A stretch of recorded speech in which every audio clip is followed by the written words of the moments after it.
G'day! In this lesson, we will configure the database integrations for the authors entity introduced in the previous lesson. Let's open the bookstore DB context in the Entity Framework Core project and add the following DbSet property for authors. Then, we'll open the bookstore DB context model creating extensions class in the same project and add the following code to the end of the configure bookstore method. This is just like we did for the book entity before. Refer to the Creating the Server Side for Books for a detailed explanation.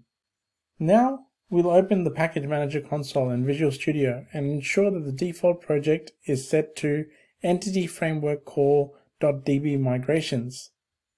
We'll run the following command to create a new database migration: add-migration added_authors. This command will create our new migration class. Then we will run the update-database command to create the table in the database. Now that the authors table has been created in the database, we will create a new class named EF-Core Author Repository inside the Entity Framework Core project in an authors folder and replace its contents with the following code. EF-Core Author Repository is inherited from the EF-Core repository, so it inherits the standard repository method implementations. The whereif is a shortcut extension method of the ABP framework. It adds the where condition only if the first condition is true. It filters by name only if the filter was provided.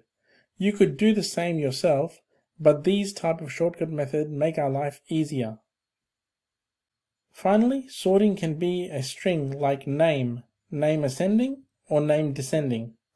It is possible by using the system.link.dynamic.core NuGet package. In this lesson, we configured the database integrations for the authors entity. Join me in the next lesson as we implement the authors application layer.